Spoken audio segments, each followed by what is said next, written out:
With that. Okay. So welcome everybody. We're absolutely delighted you're here, and we're delighted that you're interested in the Power of Story program and the Caregiver program.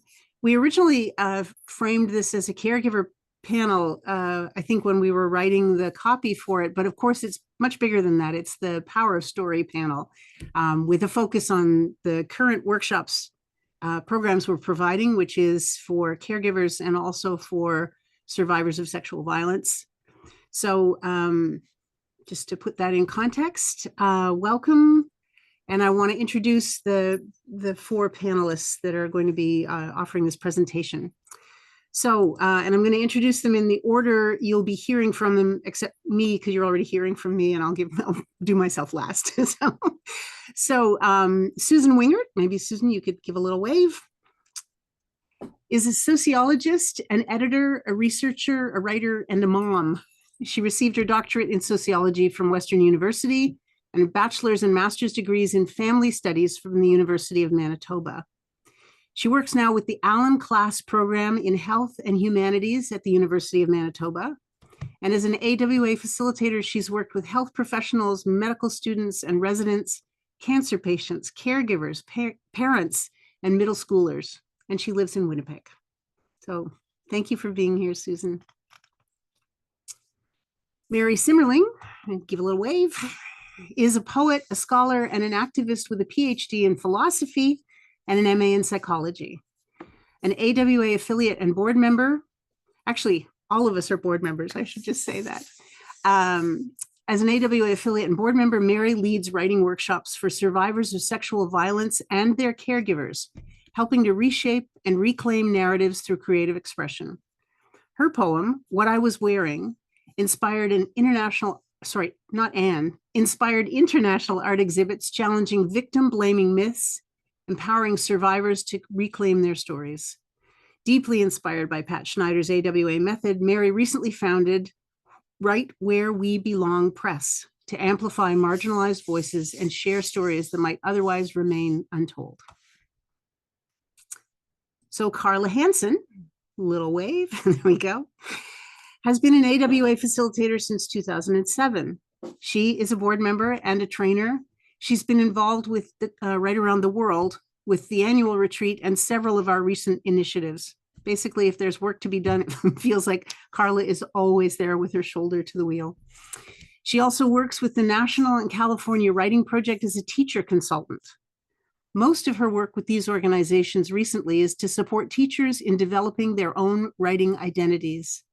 She's fascinated by the power of story and is especially interested in creative nonfiction. And then me, I've been an AWA leader since I did my certification with Pat Schneider in 2002. I've been a board member since 2014. I'm a writer, facilitator, and a psychotherapist. I offer a lot of different workshops. I've been deeply interested in the social justice aspect of AWA's offerings for a long time. For instance, I began leading workshops with criminalized women in the local jail shortly after my training, and I continued that program for 13 years.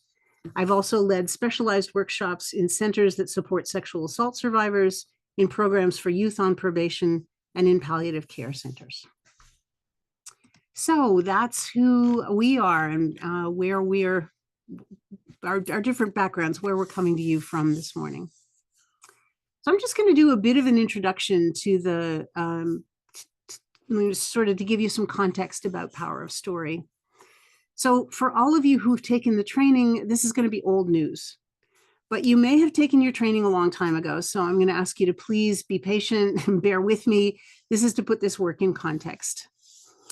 AWA and the method were, of course, started by Pat Schneider. Originally, she and Margaret Robson finished their MFA degree and they wanted to start a writing group. But they very soon found that the MFA workshop dynamic didn't work at all for what they were hoping to do. It was far too rigid. And over the next couple of years, they developed the bones of what would become the AWA method. And when an interloper from Amherst tried to steal the limelight and claim it for herself, Pat codified the method in her original book called The Writer as an Artist. And a lot of that book was incorporated into her writing alone and with others. So that was the very beginning of the AWA method. But AWA is also inextricably linked to Pat's own origin story, her roots in poverty and neglect. Many of you probably know she was put in an orphanage after her father left. She and her brother were put in an orphanage for a while by their mother, who had mental health issues and just couldn't afford to keep them. And then they were reclaimed by their mom later on. She was very keenly aware from her late teens onward that her background was very different from that of the privileged people in her world. The church group who paid to send her to college, for instance, the other students she encountered at college. So after she developed the AWA method, when a social worker asked if she would come and lead writing workshops with economically disadvantaged women in Chicopee, Massachusetts, she agreed, nervously to begin with, but very soon came to understand how incredibly empowering that workshop was for these women who had historically no voice that mattered. And she began to frame her AWA method as both revolutionary and crusading. I think that comes through pretty clearly in her text, in her books, and the training materials. Many of the people who come to do an AWA training do so because they have a particular population or an affinity group that has been traditionally silenced or marginalized that they want to work with. They're inspired already before they ever do the training to want to give validation to those voices. Okay, so there's a little bit about the background of Pat and the social justice piece. Another piece of AWA history that you may not be aware of is that this organization very nearly disappeared twice in the last 15 years. And after 2017, which was the second time it almost vanished, a lot of our resources at a board level, as an organizational level, were focused solely on resuscitation. And as we struggled to get AWA back on a solid footing, most of our efforts went to supporting our affiliates because, after all, they are our first ambassadors. They are carrying on the method. This method, as you all know, is very labor intensive. I mean, it's not something where you can post a 1 hour video and say, go away, have fun. You have to be incredibly present, and you can only help so many people at a time. So we went to support, our efforts went to supporting our affiliates to carry on the method and to get it out into the wider writing world. That all happened under the amazing Lane Goddard. She was at the helm, and by the end of those first 4 years, AWA was once more solidly stable. And then right about then, of course, came the pandemic, and an unexpected benefit of that was the flourishing of online workshops. That was as true for AWA as anyone else. So in the last 3 years, we've begun to go back to those roots of recognizing that AWA has a role to play as a social justice organization, as well as just a method of writing.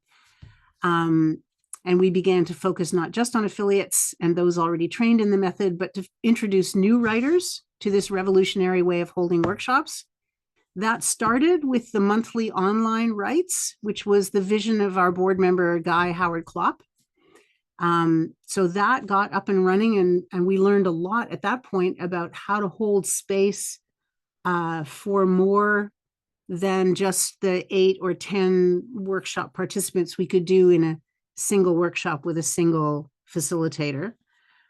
So we were really glad to have done that first. And then we began to turn our attention to one particular silenced population, the invisible world of caregivers. And I'm not going to really talk about that because Susan Wingert is going to address that.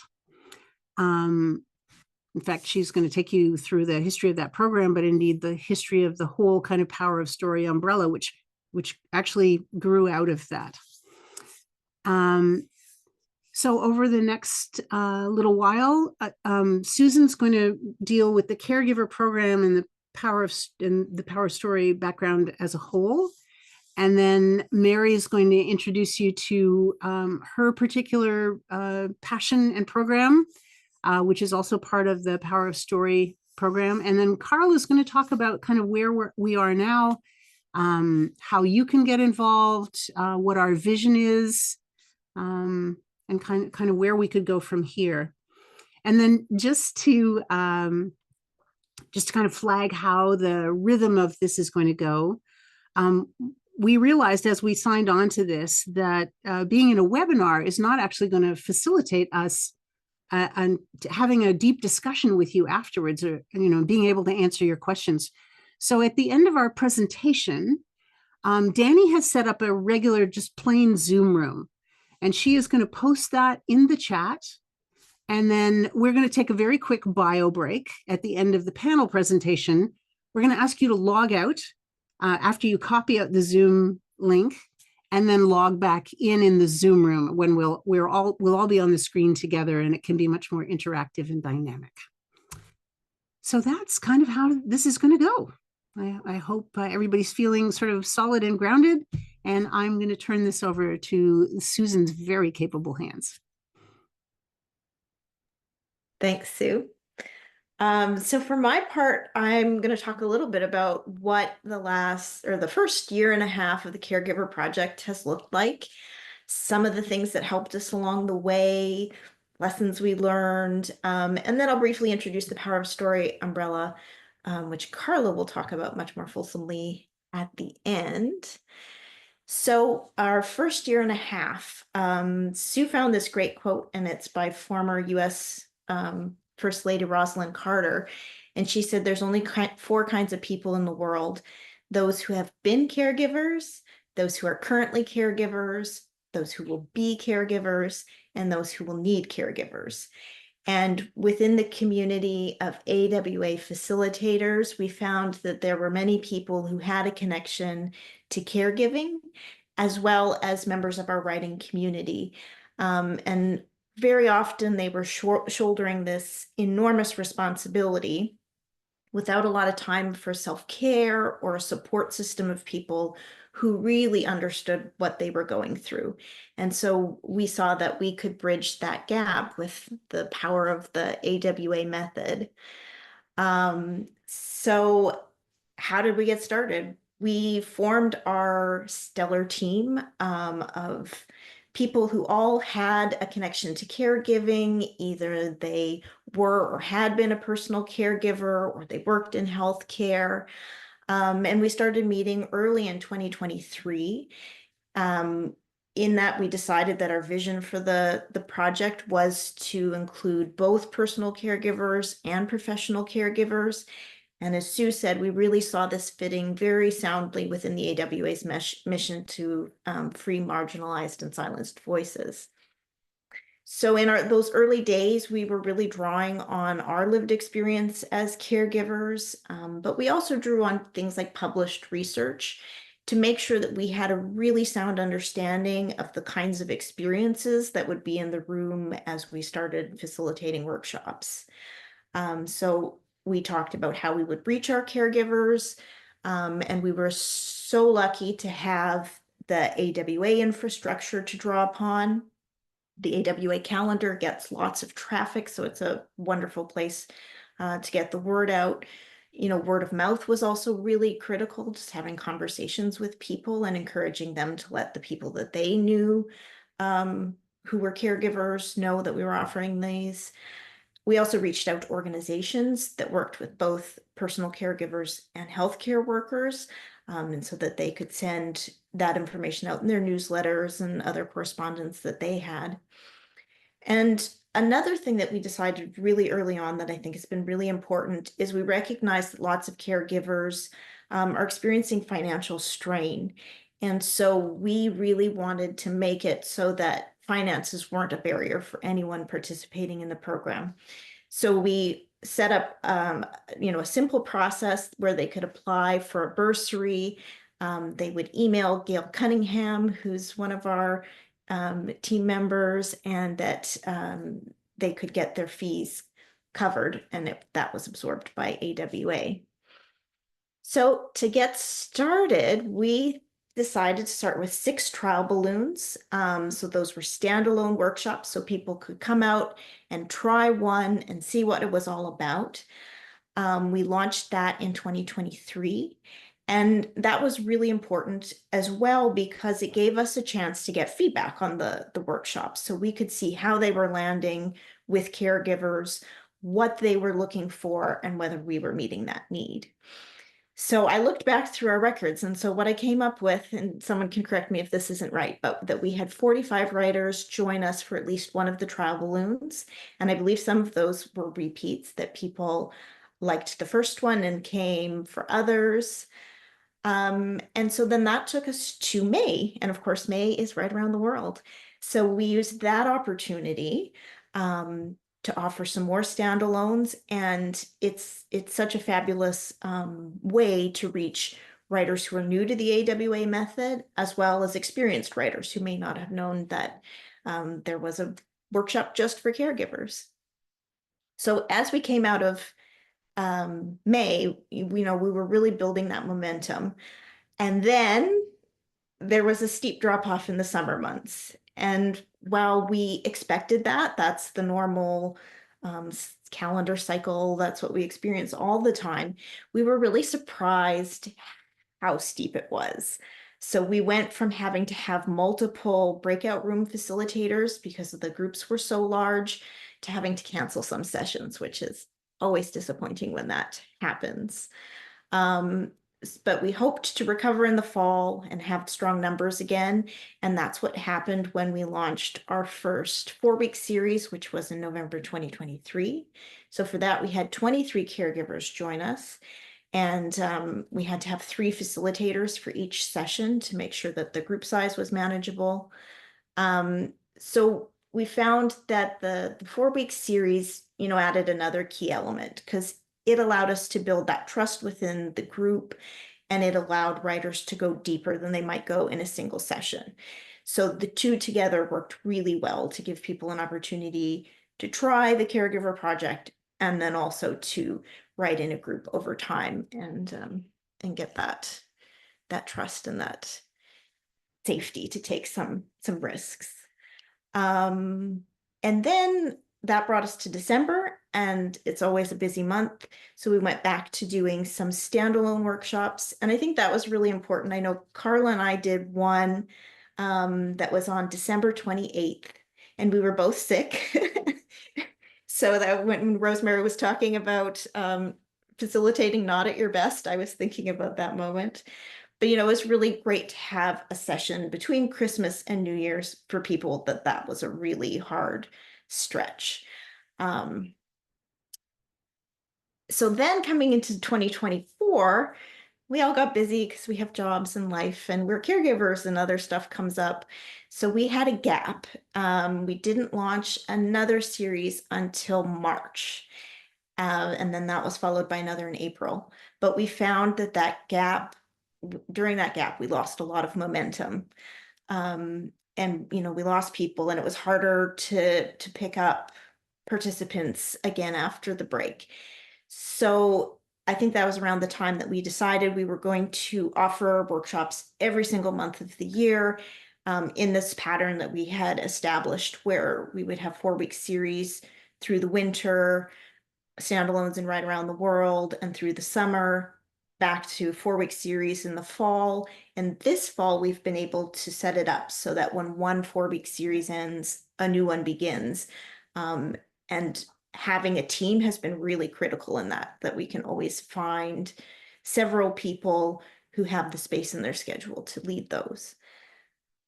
So some of the things that helped us along the way. So first and foremost, I have to say, having an amazing team. It's a really phenomenal group of people. I always say anytime you have a bi-week or bi-monthly meeting that you actually look forward to, that you're doing something right. And so just having the support for each other has been amazing. Like I said, making sure that if someone needs to step away for some reason, there's somebody there who can fill that slot. For any kind of issue that arose, we had someone who had relevant knowledge, skills, and experience to address it. And as well as, we're all passionate and committed to caregivers. So we always made sure that collectively we were holding a really great space for them. Another thing that we did that's been really important to the project is gathering program evaluation data. So we designed, that it's a fairly simple pre and post workshop survey. So we send it out at the beginning and end of each single session and at the beginning and end of each 4-week series. And we're limited in what we can collect data-wise because several of us have university affiliations. So if you go anything beyond program evaluation, then you need ethics review, which is a long involved process and would have delayed us being able to offer workshops. But even that simple evaluation data has been so valuable to us. So our pre-workshop survey asks about things like where people heard about the workshops, so we know what channels they're using to find us so that we can make sure that those channels remain in place, what they hope to get out of the workshop, so we understand their expectations. If there's any questions that haven't been answered by our promotional materials, that's allowed us to fine-tune that over time. Words they would use to describe caregiving, so we know something about the context that they're bringing with them, and then some basic demographic data. For the post-workshop survey, we're mainly looking at what the experience was like for them. So we ask questions like, did they feel supported, welcomed in the group? They feel like they had creative control over their writing, they could choose not to read, that the feedback made them feel seen and heard. So in essence, we're evaluating, are we staying true to the AWA method? Because we know that that works when we get it right. And so we've used those evaluations to refine the workshops. And it's been really encouraging to see. As a researcher, it's very rare that you see near perfect scores on anything. And that's what we've had when we looked at the average score for all of those workshop components. It was like 4.8, 4.9 out of 5. So it doesn't get much better than that. And then our participants, that we have a few open-ended questions. So things like, what was the best part of the workshop and what changed for you, if anything? So here's a few samples of what we got from our caregivers. So one wrote, writing in a community of caregivers. Wow, even if not writing about caregiving, something felt less encumbered, freer right off the bat. Like I could just write whatever came up and not worry about having to explain the situation or a feeling that might arise. So it did open up for more creative freedom in my writing. Someone else said the best part of the workshop was listening to everyone's stories, the breathtaking honesty. I felt part of a community of care with all the breadth of experience that includes. Someone else said the validation and empowerment from others in the room was incredible. I wrote things that I didn't always feel super confident about, but they made me see the strengths in it. And just one last one, because I love these so much. I felt less lonely with the lifestyle of caretaking, just to hear people introduce themselves and who they care for, and then write together. I feel a little more able to make the time to write within the demands of caretaking than I thought I could, simply because it was done with others struggling in the same way. Yeah, so it's so touching to hear the voices of our caregivers. And so with that data, we've also been able to present our finding at scientific conferences, and that's been led by Mary. We presented at the McLean Center for Medical Ethics conference and the American Psychological Association conference. And we did those last year, and we are in the process of putting together presentations again this year. So it's really exciting that this body of work will influence knowledge about caregivers and their needs, as well as, how we support them. And it's also a great way to let people know about AWA and about the fabulous work that we do. So we've also been helped by building an audience. We have lots of regulars who come to our workshops. So having our email list of participants has been great. Anyone stop me if we need to stop and address something. That's okay. Okay. I can see the chat, but I can't see what it is. So So yeah, our email list of past participants has been so invaluable. Anytime that we've had a slow uptake for registrations, Sue will fire out an email to that list, and we always get a flurry of new registrations really quickly after that. And then sort of word of mouth endorsement from our caregivers has been really, really important. We've also used the feedback we've gotten to refine the blurb about the project. So one of the things that we let people know is that they can join if they were a caregiver in the past, because many people said they didn't have time when they were actively caregiving to do a writing workshop, but afterward they do have the time and energy, and they're ready to start processing the experience of caregiving.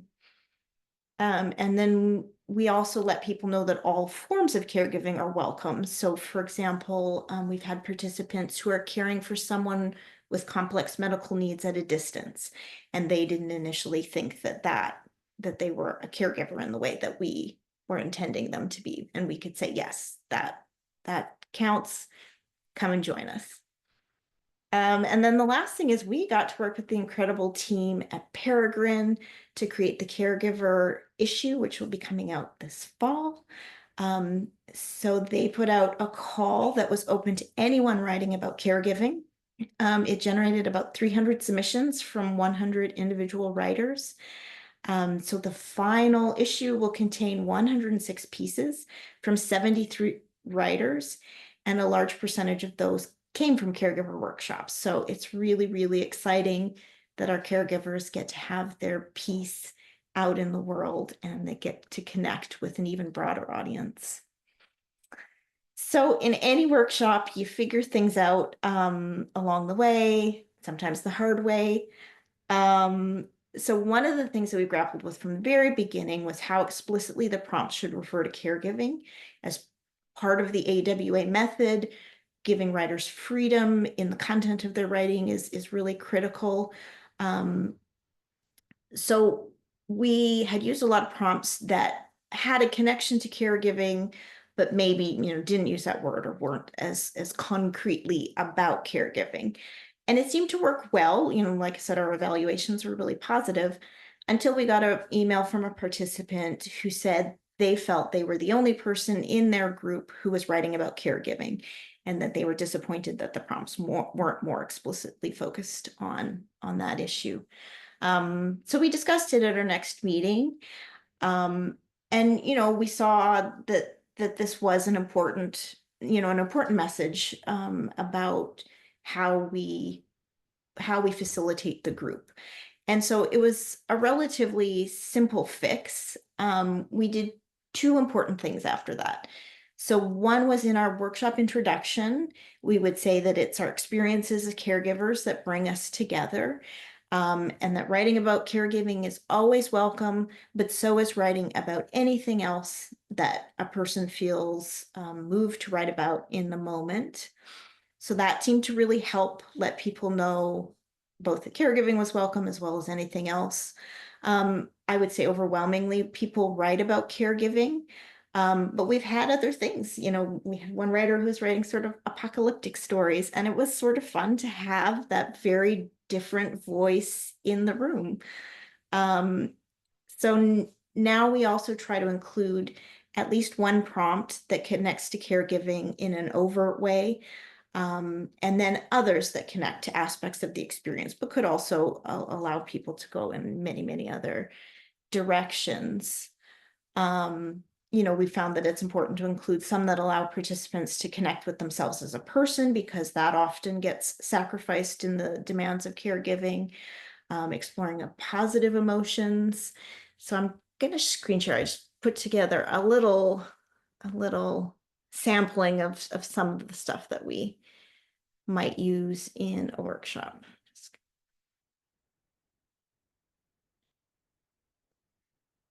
So these are ones that came from recent workshops. So I used this quote from Ross Gay in his Book of Delights, where for a year he undertook writing an essay a day about something involving delight. So we use this quote that it didn't take me long to learn that the discipline or practice of writing these essays occasioned a kind of delight radar. Or maybe it was more like the development of a delight muscle, something that implies that the more you, sorry, on my screen it's cut off, the more you, I think it's study delight or something like that, the Just more there is to study. minimize your gallery view and everyone will be able to see it. Okay, thanks, Mary. Sure. Mm. A gallery view of your Zoom meeting is what I'm saying. Oh, it's up at the top, but it's still coming Oh. off my screen for some Oh. reason. Anyway, but you get the idea. So, he talks about delight. He talks about delight isn't the absence of difficult emotions like sorrow, pain, fear, or loss. And so then for a warm-up prompt, we offered the prompt to engage in noticing real or imagined things that bring you or your character delight. So this next one would be an example of something more explicitly about caregiving. It echoes sort of Pat's prompt about writing from objects. So this photo was taken by caregiver Lori Grinker, and this was when she was caring for her mother who had both cancer and dementia. So we had lots of stunning writing from the objects on this table.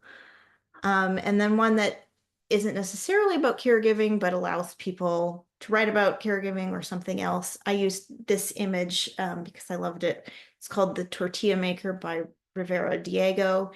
And I paired it with a prompt that came from Canadian poet Sue Goyette.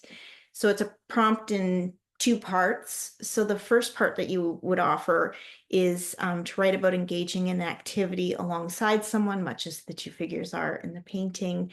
They're making tortillas side by side. So one person might be teaching the other, or they might simply be working together. And it could be the person that you cared for, or the person that you cared for, or someone else entirely, real or imagined. So we wrote on that for 8 to 10 minutes. And then I came on and offered the second part, which with, of course, the caveat that if they were really on a roll with the first part, they could stay with it. But otherwise, when they were ready to transition using the line, what I meant to say was. And so we got some really lovely writing out of that too. And then in a 4-week series, usually around week 3, we'll offer something that allows people to talk about the more difficult aspects of caregiving if they choose to. So in our last session, which was week 3, I used this cartoon, which is by a physician, and he had a whole series of cartoons about the weight of caring at home. And in it, it says, but when you stand with caregivers on the porch, you can also sense the overwhelming weight of exhaustion. And the person saying, this is the hardest thing I've ever done, doubt and inadequacy that families feel when trying to navigate the frightening landscape of advanced illness at home.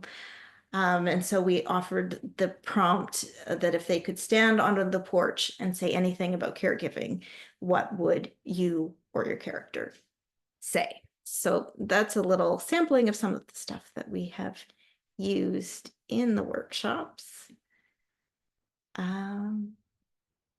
So that brings us to the power of story. And so anyone who's been on a committee with smart, capable, and extremely busy people will know that at some point, someone will say, you know what, we should do more. And I think that's how Power of Story came about. We recognized that, Mary's work with survivors of sexual violence and so many of the other groups that AWA facilitators were working with, fit in the same way in this work with silenced and marginalized voices. And, we recognized how valuable it was for us to have each other as a support network and sort of have a framework that we could work within. Because anytime that we invite in deeply personal or sensitive writing, we have that added responsibility to really hold our writers securely in the method. And so we also learned from the Caregiver Project that it's really important to take care of the caregiver. So the Power of Story sort of became a framework to hang all of this work off of and to give us a network of facilitators who can support each other. So we had a wonderful visioning session with Carol Good, who's also an AWA facilitator, and that gave us a chance to really dream big for the program and to create a plan going forward on how we would work through that. So I'll stop there and I will turn it over to Mary to talk about her work. Thank you, Susan. That was so lovely. So great to hear about all this important work. So as was mentioned, I lead workshops for people who are survivors of sexual violence. I knew I wanted to do this for many, many years, and I just I've been working with Rape, Abuse, and Incest National Network, RAINN, out of the US for almost 2 decades now.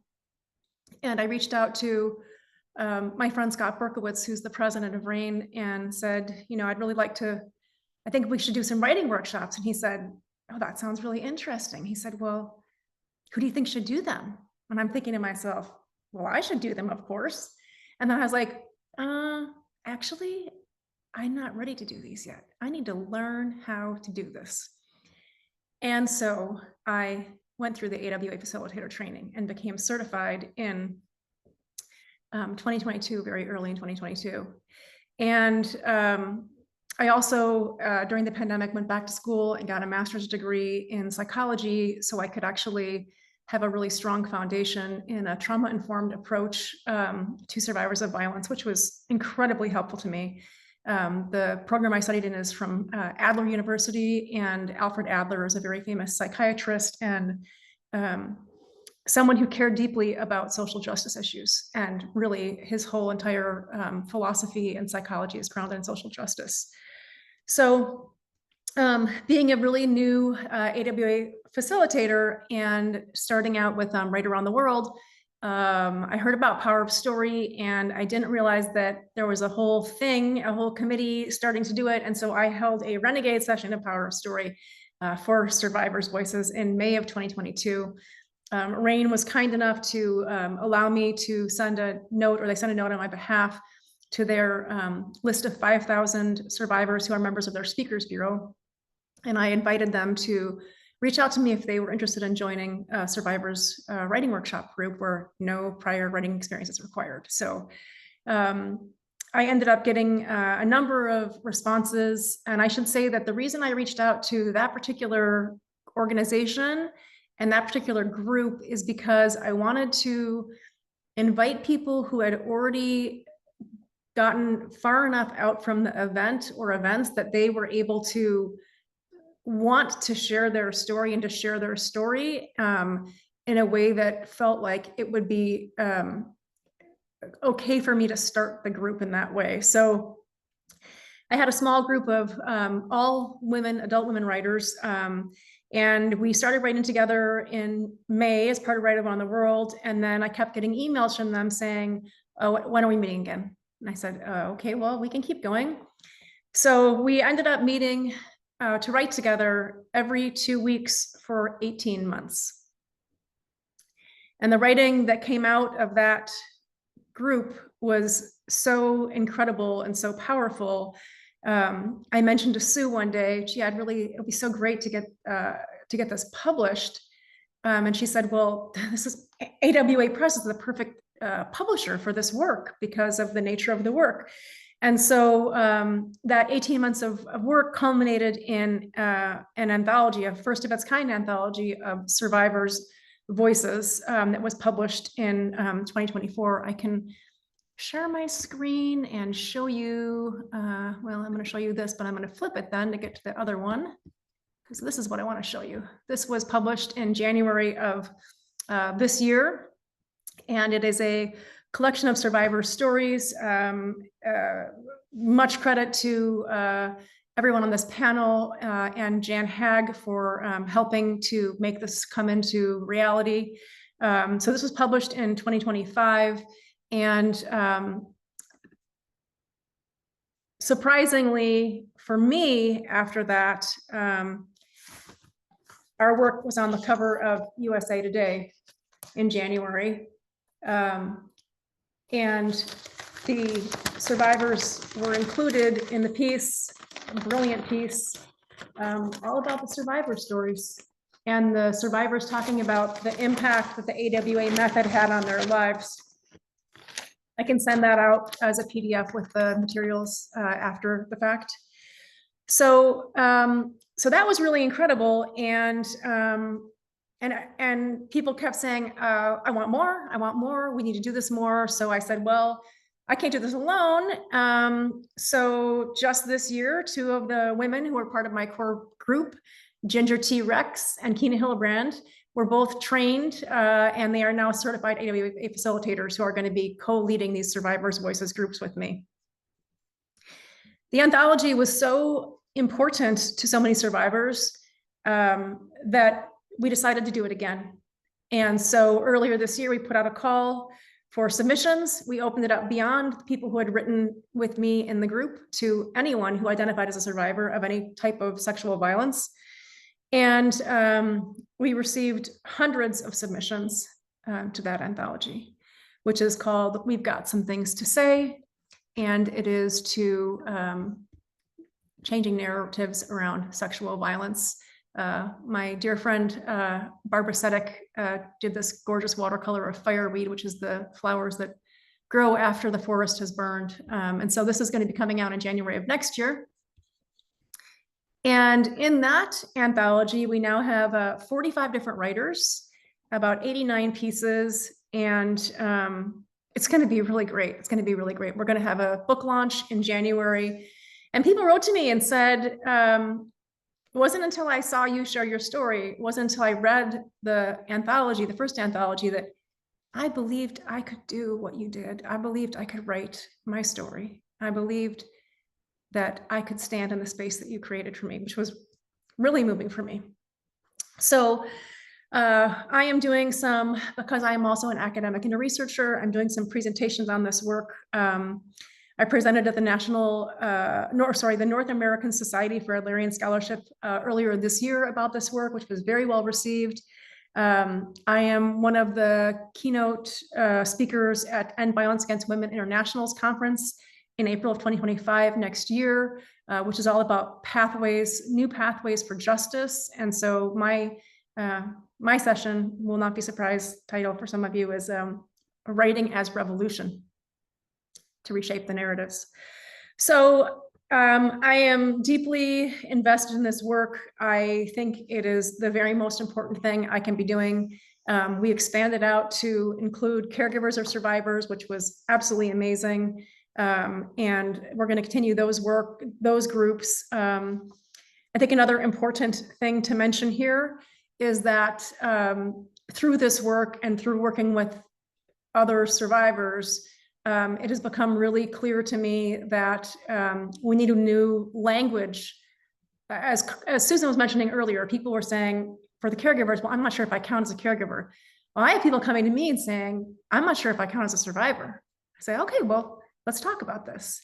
So it turns out that our language right now that we use is very limited. And so while originally I talked about these workshops as workshops for rape survivors, and then I shifted to survivors of sexual violence, because there's such a range of experiences, and particularly of predatory events that are sexual, have a sexual component, that I've now really expanded it out. And I think people who have felt very silenced and abandoned in their own, like, no man's land in a way, are now coming into the fold with us, which is really lovely. And so that's been a super important thing I've started to work on as a result of these workshops and the anthologies. And then I'll just say one thing about the prompts and just share a little brief thing. And that is that my prompts, we don't say like, yeah, now it's time to write about the worst thing that ever happened to you, discuss, go ahead. No, I get prompts about, write about someone preparing to go on a trip. You were a character, preparing to go on a trip, things like that. As you can imagine, with bi-monthly workshops for 18 months, I've used lots and lots and lots of prompts. Recently, there was a prompt that Rosemary Watola-Tromer shared, or an invitation that she shared in one of her classes I take. It's a poem called Mercy by Dessa. And it just blew my mind. It was like, oh my gosh, I can't believe this. So I used it in my Survivors Voices workshop recently. And I shared it with Susan Wingert, and she used it in the caregiver workshop, which I also got to write in as a caregiver. And the pieces that came out of it were absolutely stunning. And so I think it's really interesting to see that we can use these prompts across different affinity groups with really great success for the writers. It's really incredible. So before I turn it over to Carla, I'm just going to really quickly read one of the pieces that I found so stunning from a new writer who has given me permission to share this. This is going to be included in the second anthology. This is from the poem Mercy by Odessa. It's called Unwound. It is early morning. The day came on so suddenly, yet so softly. My lungs are empty. My heart is beating, but the swift release of pain contracts in grief.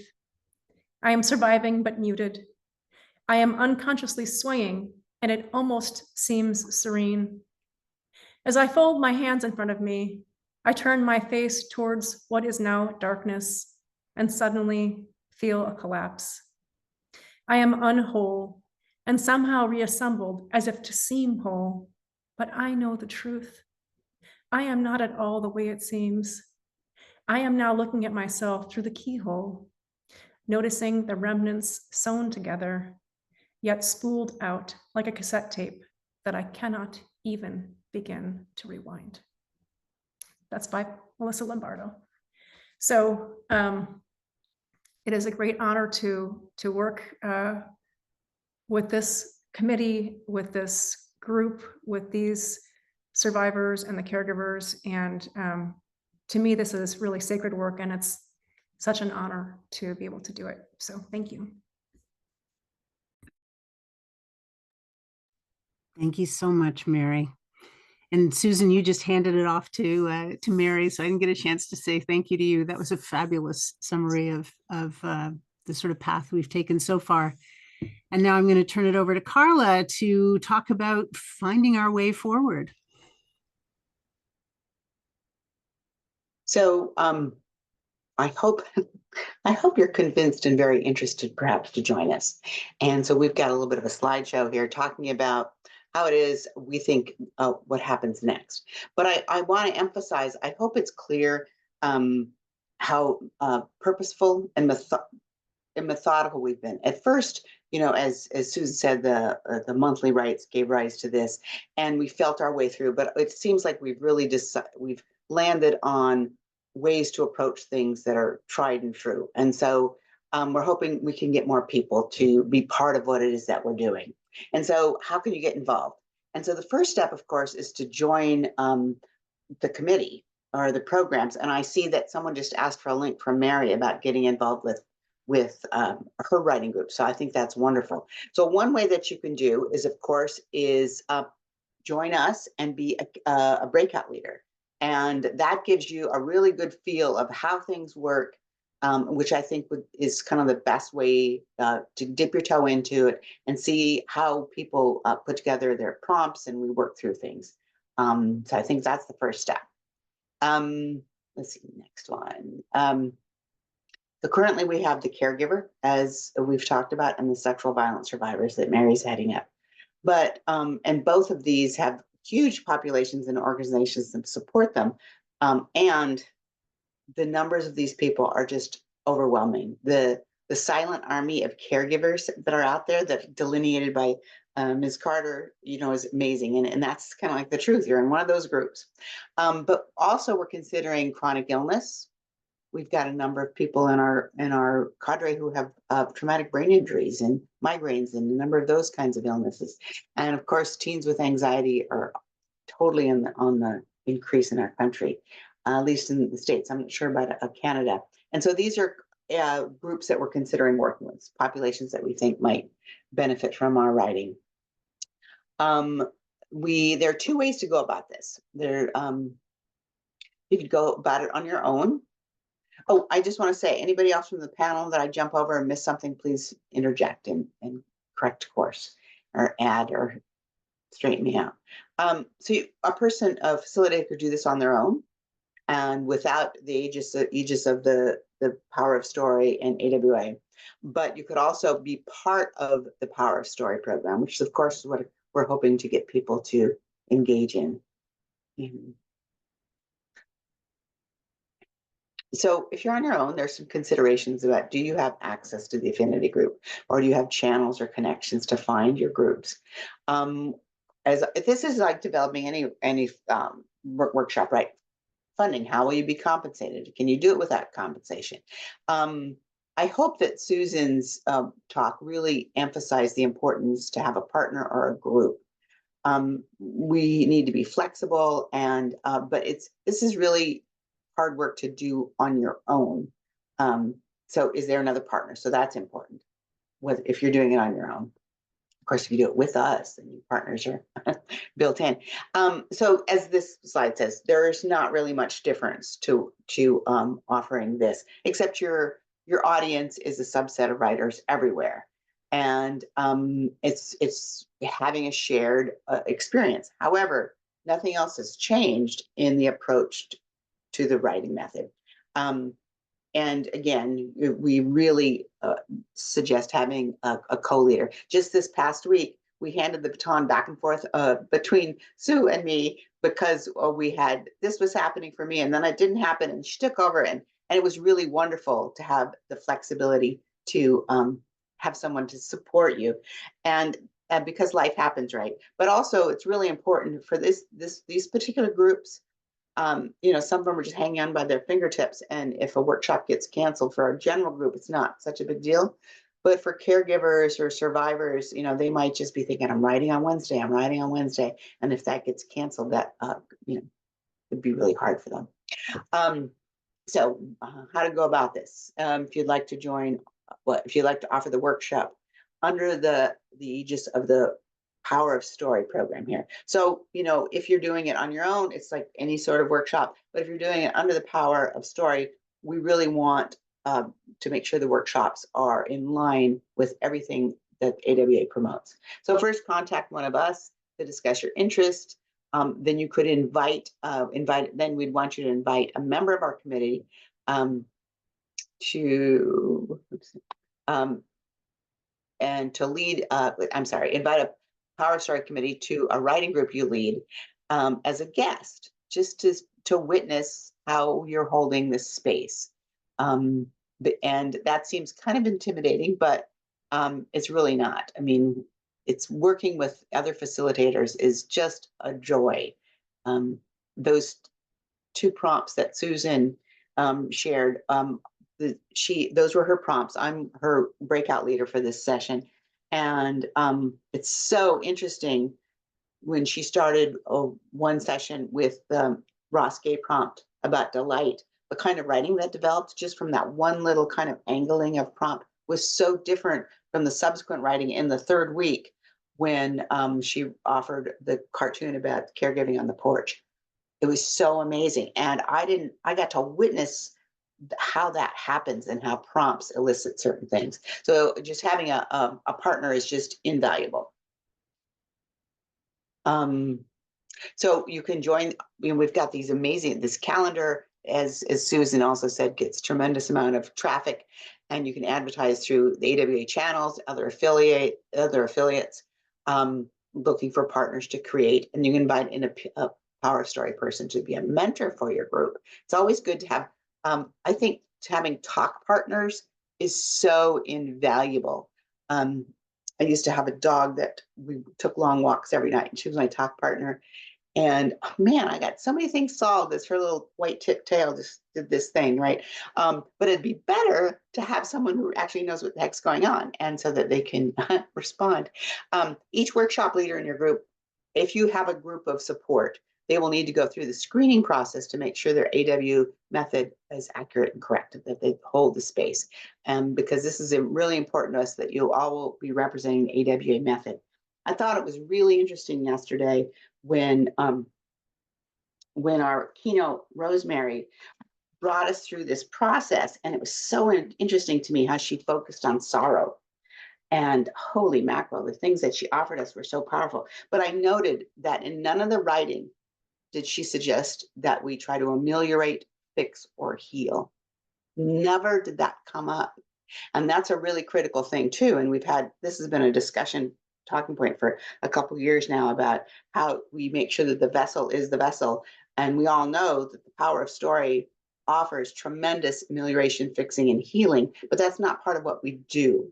And there's a tremendous amount of scholarship around power of story and narration that maybe at some point in time we'll dive into and read, because I find it so interesting. But the critical part is that we create space for story. So that's something we really want to hold and hew to. And I also just want to piggyback. I really appreciate Sue's brief history of AWA, in that it was born out of social justice and it was born out of supporting women in poverty, and yet it was about writing. So we always need to keep that. And it's my happy horse. Let's see, what else have we got here? You can schedule some standalone workshops, really, really valuable. That's how we got started. Right around the, I don't look at the time here, I'm going to rush through this. Right around the world is a great time to do this, because you can practice and get a larger audience. Liaise with Katie Frank, who is the guru of all things, and to get AWA support, you can advertise through channels that you've identified, or AWA's list. You can use one or more of the Power Story approved affiliates to co-lead. It's, again, get a buddy, get a partner. And then also, we would want you to attend our Power Story meetings. As Susan said, we meet twice a month, and we look forward to it, because we actually get stuff done, and we get to hang out with really cool people. Next steps, also standalone workshops. You want pre and post workshop surveys, and Susan took you through those, and we'd be obviously give you the surveys that were crafted over time and really wonderful. And as this becomes important to get funding for your program, and it also provides data for our program as a whole. We're accruing data. What else we've got here? And then you can schedule, after you figure things out and figure the ebb of your sessions, then you can offer multiple weeks. And we've landed on 4 as our sweet spot. There more might be work, but 4 really is working for us. And so, of course, liaise with Katie Frank or another AWA support. You're looking at some of us on the screen right now. You can advertise through your channels, use AWA's list, use affiliates from your committee to break out this space. Again, we're seeking to build a cadre of people who are really deeply grounded in the method and not tempted to tip over into, oh, I'm a healer kind of thing. And notice in our copy, we never talk about healing, fixing, ameliorating. It's writing story, right? Whether that's poetry, whether it's creative nonfiction, but under the umbrella of story. And then, of course, attend our meetings to report on progress. So we really want to bring people into the mothership of this, and expand out and do our franchising. And we would love for all of you to connect with us and move forward with what we're doing with this Power Story, which is, as evidenced by some of the testimonies that we've heard and the piece of writing that Mary shared, really doing powerful and profound work. And I'm really tickled to be a part of it. Anything else from my crew? Beautiful, Carla. So just You just muted again. There's one more slide, Carla, for the next steps. Oh, it's up on the screen now. Oh, thank you. Sorry, I didn't. Oh, right. This is super important. I was rushing to land on the 10 point, the hour mark. No need to rush. Okay, let's calm down. Wait, I'm gonna channel Danny. She's so calm. So as the slide says here, it's a good place with multi-workshops to start charging a modest amount. Many, if not most, of the people who are doing caregiving struggle with finances. So it's wise to have a bursary system in place. And again, that's something you have to decide in terms of how much investment time and how much you want to gain from this. we've discovered that this is important for our breakout rooms to try to keep the same people reading and offering feedback together in the smaller groups. This builds communal support and deepens empathy. And as I mentioned, the 2 subsequent weeks, one started out with noticing delight, which I want to just pause and say, it's not this, false positivity, none of that, but it was just delight. And then the next week, the prompt encouraged deeper, kind of darker things. And it was really wonderful to be in a room and watch the writers write about these different facets. So the complexity of that's really wonderful. And then again, someone from your specialized committee, your little hub out, we're the hub, and the kind of franchise groups should be attending the regular Power Story to meet to report on progress. So we really want to support people in this work, and just be a communal, a reciprocity, which is really, really critical in all of what we're doing here. And I'm still tickled to be part of the group. Carla, thank you so much. So we want to have a bigger group all together now for questions and discussion. So Danny was going to post in the chat the Zoom room that she's created for us to be on screen all together. Which means, oh, sorry, I'm going to stop my share so I'm not hogging the. I've gone ahead and put it in the chat just now, and then I'm also going to send it out in a quick email. So okay, great, and we'll all go off and be back together in just like 2 minutes. okay, sounds great. See you soon. Thanks, Danny. Thanks, everybody.